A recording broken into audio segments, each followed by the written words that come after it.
నాకైతే చాలా బాగా నచ్చింది కోర్టు ప్రియదర్శన్ అండ్ ఇద్దరు హీరోయిన్ వాళ్ళిద్దరు ఇది మా ఏజ్ సినిమానా అంటే మా ఏజ్ ఒక అమ్మాయిని లవ్ చేస్తే అసలు అంటే కోర్టులు అండ్ పోలీసులు అంటే డబ్బు తీసుకొని న్యాయం చెప్తారు కానీ సినిమాలో అన్న డైరెక్టర్ గారికి హ్యాట్స్ ఆఫ్ అంటే ఇలాంటి స్టోరీ నేను చాలా తక్కువ అన్న రేర్గా చాలా మంచి మెసేజ్ ఉన్న సినిమానా అండ్ నాన్న హ్యాట్స్ ఆఫ్ అన్న నువ్వు చెప్పినావా అన్న మొన్న ఒక మాట చెప్పినావు అన్న ఈ సినిమా మీకు నచ్చకపోతే నా సినిమాకి రాకుండా హిట్ 3 సినిమాకి రాకుండా అన్నావు ఆ ఒక్క మాటతో సినిమాకి వచ్చినా నాకైతే మంచి కంటెంట్ ఉన్న సినిమా కోర్టు సినిమా అనిపించింది ఎందుకంటే చాలా అంటే న్యాయం కోర్టు అనగానే ఏంటి అసలు ఈ కథ ఏందో అనేది చాలా నీట్గా క్లియర్ కట్గా ఒక మంచి కంటెంట్ ఉన్న సినిమా ప్రజలందరూ పక్కా ఈ సినిమాకి రండి తెలుస్తుంది అండ్ చిన్న నుంచి పెద్దలందరూ రండి అండ్ ఒక మంచి మెసేజ్ ఉందన్న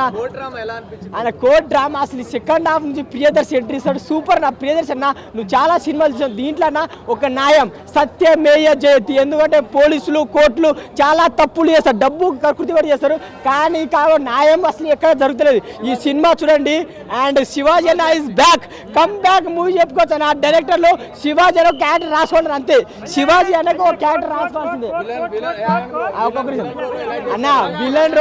విలన్ రోల్ చంపేసిన నాకైతే చాలా ఇంట్రెస్టింగ్ అనిపించింది స్టోరీ అన్న కంటున్న మూవీ అన్న పక్క ఆ హీరోయిన్ కి హ్యాట్స్ ఆఫ్ అమ్మ ఏం క్యూట్ ఎక్స్ప్రెషన్ నాకే చాలా పిక్చర్ నచ్చేసింది అన్న and mothers and daughter combination అంటే ఇప్పుడు అమ్మాయిలు అంటే ఒక అబ్బాయితో పోయి తప్పుడు పని అంటే సెక్సే అంటే ఇలాంటి అమ్మాయి అబ్బాయి కలిగి సెక్సే అని ఊహించుకుంటారు కానీ అది ఎప్పుడు జరగదు ఒక ఫ్రెండ్షిప్ కావచ్చు ఒక బెస్ట్ ఫ్రెండ్స్ కావచ్చు అది కూడా జరుగుతుందిగా ఎందుకు అమ్మాయి అబ్బాయి కలిసి సెక్సే అని అంటే చాలా మంది అమ్మాయిలను తప్పుదారి పెడతారు కానీ అమ్మాయిలు తప్పు చేయరు భయ్య అందరు ఫ్రెండ్స్ కూడా ఉంటారు కదా మీరు అమ్మాయిలని అబ్బాయితో మాట్లాడితే పెళ్లి చేపిద్దాం ఇలాంటి తప్పులు చేయకండి ప్లీజ్ దండం పెడతా ఒక అమ్మాయి ఒక అబ్బాయితో ఫ్రెండ్షిప్ కూడా ఉండొచ్చు కదా అది తెలుసుకోండి ఈ సినిమా చూడండి తెలుస్తుంది థ్యాంక్ యూ